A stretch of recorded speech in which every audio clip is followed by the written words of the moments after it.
Hello guys, कैसे हो आप सब। तो गाइस ये आपकी शॉर्ट वीडियो 18। इसके अंदर फिर से मैं आपको मौके कुछ अच्छे क्वेश्चंस करवाने वाला हूँ जो कि आपको प्रैक्टिस करनी चाहिए। काफी रेलेवेंट क्वेश्चंस हैं ये, ठीक है। इस तरह के क्वेश्चन एसएससी बार बार पूछता है। तो पहला क्वेश्चन ये है आपके सामने। होता क्या है ना कि इस तरह के क्वेश्चन लोग जनरली स्किप कर देते हैं। ये वाला जो क्वेश्चन है, ठीक है, देखकर क्या गिवन है आपको इस क्वेश्चन में कि 2 ऑरेंज, 3 बनाना और 4 एप्पल की जो कॉस्ट है वो हमारे पास 15 रुपए है, ठीक है। फिर गिवन है कि 3 ऑरेंजेस, 2 बनानास, 1 एप्पल की जो कॉस्ट है वो 10 रुपए है, ठीक है। फिर आपसे पूछा गया कि अगर हमने 3 ऑरेंज, 3 बनाना और 3 एप्पल खरीदे तो कितने रेट में बेचनी चाहिए कि 20% का प्रॉफिट हो जाए। तो देखो, वैसे तो आप क्वेश्चन को पढ़ोगे तो आपको समझ में नहीं आएगा कि हम कैसे कॉस्ट प्राइस निकालें, पर जैसे आपने ये लिखा तब आपको क्लियर हो जाएगा कि अगर मैं बस ऐड कर लूँ तो क्वेश्चन सॉल्व हो गया। क्योंकि जो 5 टाइम्स आपके पास ऑरेंज प्लस बनाना प्लस एप्पल की कॉस्ट है वो 25 आ गई, ठीक है। तो ये वैल्यू आपके पास 5 आ गई कि अगर मैं एक ऑरेंज, एक एप्पल और एक बनाना खरीद रहा हूँ तो मेरे को 5 रुपए खर्च करने पड़ेंगे। अगर मैं तीन तीन तीन खरीद रहा हूँ तो उसका इंटू 3 हो जाएगा। तो जो टोटल कॉस्ट हमारे पास आ गई वो 15 आ गई। ये तो आपकी क्या है, टोटल कॉस्ट है, ठीक है। अब मुझे सॉल्व क्या करना है कि अगर मैं 20% का फायदा चाहता हूँ, ठीक है, तो मुझे कितने में बेचना पड़ेगा सबको। तो सिंपल है यार, 15 को आप 6/5 से मल्टीप्लाई कर दो, ये आपका आंसर हो जाएगा, ठीक है। इतने रेट में सेल करना होगा ताकि 20% का फायदा हो जाए, ठीक है। अब अगर 20% प्रॉफिट वो बोल रहा होता एट द सेलिंग प्राइस, ठीक है, ये चीज आपको समझनी पड़ेगी। 20% profit at the selling price उसने बोला है तो ये स्टेप गलत हो जाएगा ना, क्योंकि उसने आपसे बोला है कि सेलिंग प्राइस पर 20% प्रॉफिट है। अब सेलिंग प्राइस पर 20% प्रॉफिट क्या होता है। मैंने इसको क्या माना कि कॉस्ट प्राइस पर 20% प्रॉफिट होता तो हम क्या करते, 6/5 करते। अगर 20% प्रॉफिट सेलिंग प्राइस पर है तो आप इसको क्या लिखोगे, 5 अगर आपने यहां पर लिखा है ना तो इस पर आपका 20% प्रॉफिट है, यानी कि यहाँ पर 4 आ जाएगा। तो आप इसका इंटू 5/4 लोगे, ये करेक्ट आंसर आपको देगा, ठीक है। This is your answer, 75/4 rupees. इतने रुपीज में आपको इसको सेल करना पड़ेगा। मुझे उम्मीद है कि आखिरी स्टेप आपको समझ में आएगा कि हमने कैसे करा। तो काफी अच्छा क्वेश्चन था। 2-3 जगह आप इस क्वेश्चन में फंस सकते थे, इसलिए मैंने आपको एक सॉल्व करवाया है, ठीक है। हमेशा आप लोग इसको ध्यान से देखना। हालांकि ये बहुत ही रेयर केस में पूछा जाता है कि प्रॉफिट आपको सेलिंग प्राइस पर कैलकुलेट करने को दे दिया जाए, पर फिर भी अगर ये चीज गिवन है तो इसका कुछ ना कुछ मतलब जरूर होता है, ठीक है। आगे बढ़ते हैं अगले क्वेश्चन की तरफ। अगला सवाल ये है आपके सामने, इसको आप लोग सॉल्व करिए। एरिया ऑफ ट्राइंगल आपको गिवन है और साइड्स का रेशियो गिवन है। फिर गिवन है कि AD angle bisector angle BAC का डी पॉइंट है बीसी पर, तो आपको बीडी निकालना है। तो यार स्टेप पहले आप माइंड में लेके चलो कि स्टेप क्या क्या होंगे। कि हमारे पास जो साइड्स का रेशियो, जैसे मैंने इसको एबीसी लिखा, ठीक है। तो साइड्स का रेशियो क्या है, ए बी अगर आपके पास 3x है तो बी सी आपके पास 7x है और ये ए सी आपके पास 5x है। तो ये जब एंगल बाइसेक्टर में इसका बनाएंगे तो ये ऐसे दो पार्ट में डिवाइड हो रहा होगा 3:5 के रेशियो में, ठीक है। तो वही मुझे कौन सा पार्ट निकालना है, बीडी, यानी कि मुझे 3 वाला पार्ट निकालना है। ये क्वेश्चन मुझसे करवाना चाह रहा है। और क्या क्या स्टेप्स इसमें लगने वाले हैं। देखो, पहला स्टेप तो ये है कि आप हीरोज फॉर्मूला लगा के ये देखो कि एक्चुअल में एरिया एक्स लेके कितना आ रहा है, ठीक है। तभी आपको पता चलेगा कि हम यहाँ तक कैसे आ सकते हैं, ठीक है। अब देखो, सेमी पेरीमीटर क्या है।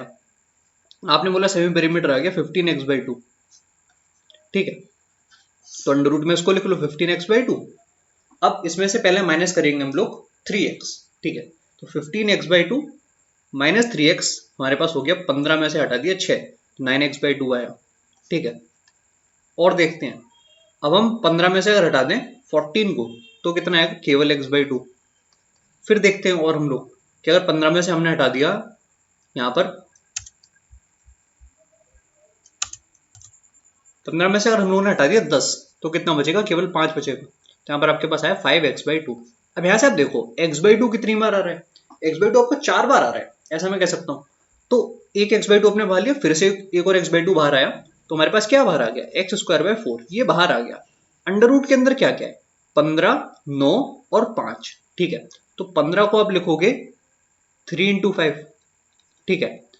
और यहाँ पर आपके पास है 9 × 5, तो यहाँ से मैं 9, एक 3 और एक 5 को बाहर ले सकता हूँ। तो 3 × 5 यानी कि 15x²/4, और यहाँ पर हमारे पास आ गया अंडर रूट का 3। ये इसके इक्वल है जो वैल्यू आपको क्वेश्चन में गिवन थी, 135√3/4। तो इससे मैंने इसको काटा, ठीक है।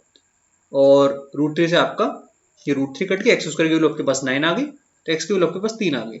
बस अब इस क्वेश्चन में और कुछ नहीं है, ये आपके पास 21 है। 21 को आपको 3/8 पार्ट निकालना है, ठीक है, तो ऐसे आप इस क्वेश्चन को करोगे, ये आपका आंसर होगा डेसिमल में जो भी आएगा। तो ये इस क्वेश्चन को करने का मेथड है, ठीक है। और अगर आप सोच रहे हो कि आप ये सब माइंड में कर लोगे कि आप एक्स की वैल्यू अपनी तरफ से कुछ भी अज्यूम कर लो, तो वो नहीं होने वाला। आज एक्स की वैल्यू 3 आ रही है, कल हो सकता है एक्स की वैल्यू 2 आ जाए, 1 आ जाए, 2.5 आ जाए, ये भी हो सकता है, ठीक है। तो ये स्टेप आपको करने पड़ेंगे, आप अंदाजा नहीं लगा सकते कि अब या तो एक चीज ये हो सकती है कि आप 3, 5 और 7 का जो ट्राइंगल बनना है उसका एरिया याद कर लो। अगर आपने इसका एरिया रूट के अंदर याद कर लिया, फिर आप देख लो कि उसका कितने टाइम्स हो रहा है। जैसे होता क्या है ना कि अगर साइड आपकी 1 से 2 हो रही है, ठीक है, 1 से 2 और आपकी साइड हो रही है, तो जो आपका एरिया होगा वो 1 से 4 हो जाएगा। ये चीज आपको हमेशा याद रखनी है, ठीक है। तो अगर मेरे को पता है कि 3, 5 और 7 का क्या एरिया आ रहा है, तो मैं देखूंगा कि जो एरिया यहाँ पर गिवन है वो इसका कितना टाइम्स है, और उसका मैं रूट ले लूंगा, तो वो साइड का फैक्टर आपके पास आ जाएगा। ये चीज भी आप कर सकते हो, ठीक है। आगे बढ़ते हैं अगले क्वेश्चन की तरफ। अगला क्वेश्चन ये है आपके सामने, और देखो ये क्वेश्चन वो होते हैं जो हमको लगता है कि नए आ गए, पर ये वही पुराना टाइप है, ठीक है। बस आपको ध्यान से देखना है कि वही आपका घिसा पिटा टाइप है। आप याद करो कि हमने आपको फॉर्मूला बताया था a⁴ plus b⁴ plus a²b², ये वही टाइप है, ठीक है। वही वाला एक क्वेश्चन है, बस थोड़े से अलग फॉर्म में दे दिया गया है। इसमें आपको कभी कंफ्यूज नहीं होना। यहाँ पर आपके पास 336 है, तो आप डायरेक्ट लिखो। आप कम स्टेप में क्वेश्चन करने वाले हो, तो एक तरफ आपको क्या गिवन है, a³ plus b³ minus ab की पावर 3/2 जो है वो 12 है, ठीक है। अब मैं यहाँ पे लिखूंगा जो a³ plus b³ plus ab की पावर 3/2 होगी वो कितनी होगी, डायरेक्ट में कैसे लिखूंगा, मैं 336 को 12 से डिवाइड करने वाला हूँ, ठीक है। तो पहले तो जाएगा 2 बार, फिर जाएगा 8 बार। ये स्टेप सबको क्लियर हुआ कि मैंने ये कैसे लिखा, ठीक है। अब आप क्या करोगे, आप इसमें से इसको माइनस करोगे, ठीक है। तो हमारे पास क्या आ जाएगा, 2 टाइम्स ए बी की पावर 3/2 जो है वो मेरे पास किसके बराबर है, वो मेरे पास 16 के बराबर है। तो ए बी की पावर 3/2 हमारे पास आ रहा है 8, ठीक है। तो अब देख लो कि किस चीज का हम लोग क्यूब कर लें, और पावर तो बेसिकली वही बात है कि 8 की पावर ऑफ 2/3 देख लो कि कितना आ रहा है। तो हमारे पास ये हो गया 2 का स्क्वायर यानी कि 4, ठीक है। तो 4 आपका आंसर होने वाला है। ई बी की वैल्यू आपकी 4 है ना, और आंसर क्या होगा ab/2, ठीक है। तो इसको भी 2 से डिवाइड करना है, तो 2 आपका आंसर है। तो मुझे उम्मीद है कि आपको ये क्वेश्चन भी अच्छा लगा होगा, ठीक है। आगे बढ़ते हैं, एक क्वेश्चन और है आपके सामने अलजेब्रा का। फिर से करिए इस क्वेश्चन को। देखो ऐसे क्वेश्चन के लिए मैंने आपको डायरेक्ट बताया कि आप इन क्वेश्चन को जल्दी कैसे करो। ये वो क्वेश्चन है ना जो 100% आने देते हैं, 100% ये एग्जाम के अंदर आएंगे, ठीक है। क्योंकि इस तरह के क्वेश्चन टीसीएस पूछता आ रहा है कि वो आपको यहाँ पर a² दे रहा है, यहाँ पर वो आपको एक किस्म कोविशिएंट दे रहा है, और वो इधर एलएचएस में आरएचएस में ऐसे दे रहा है, डिफरेंट डिफरेंट करके, अलग अलग करके, ताकि आप उसको इधर लाओ, फिर आपका टाइम वेस्ट हो, ठीक है। तो इसके लिए मैंने आपको पहले बताया कि आप यहाँ पर देखो कि क्या आ रहा है। यहाँ पर आपने देखा a², बहुत बढ़िया। यहाँ पर आपने देखा कि 2 मुझे बनाना है, ठीक है। तो 2 इंटू 1/2 इंटू ए, तो डायरेक्ट आप इस टर्म को देखो, ये जो टर्म है वही ए की वैल्यू है। अगर यहाँ पर ए के संग कुछ और कोफिशिएंट होता तो हम उसको उससे भी डिवाइड करते, ठीक है। तो जो ए की वैल्यू है मैंने डायरेक्ट लिखी कि 1/2 है। ऐसे आप बी के लिए देखो, बी का कोई कोफिशिएंट ही नहीं है, बी की वैल्यू 0 लिखोगे आप। जब भी कोफिशिएंट ना हो तो आप उस वैल्यू को 0 करोगे, ठीक है। सी की वैल्यू कितनी आएगी, फिर से आप देखो कि जो हल ए का था वही हल सी का है, तो सी की वैल्यू भी 1/2 आ गई। अब आप क्वेश्चन को सॉल्व कर दो, कोई बड़ी बात नहीं है, ठीक है। तो हमारे पास है 4/2 प्लस 1/2, बी को तो 0 कर दिया, डिवाइडेड बाई ए प्लस सी यानी कि 1। तो आपके पास आंसर आ गया 5/2। ये इस क्वेश्चन को करने का सबसे अच्छा तरीका है और सबसे फास्ट तरीका है, ठीक है। लास्ट क्वेश्चन आज का ये, और ये क्वेश्चन आप मुझे बताओगे कि कौन से मेथड से करना चाहिए। देखो यहां पर तो आपको देखो लग रहा होगा कि ये इस क्वेश्चन में से क्या खास बात है कि ये क्वेश्चन ना हो पाए हमसे एग्जाम में, पर रियलिटी ये कि जब आप इन तीनों ऑप्शन को देखोगे एग्जाम में तो आप पक्का फंसोगे, ठीक है। क्योंकि आपको ये लगेगा कि ये हो सकता है, फिर ये हो सकता है। होता क्या है ना कि हमने देखा 2% बढ़ रहा है, तो पहले हमने कर लिया 100 से 102, ठीक है। अब रेडियस है तो हम 2 बार लिखेंगे 100 से 102, हाइट के लिए भी लिख लो 100 से 102।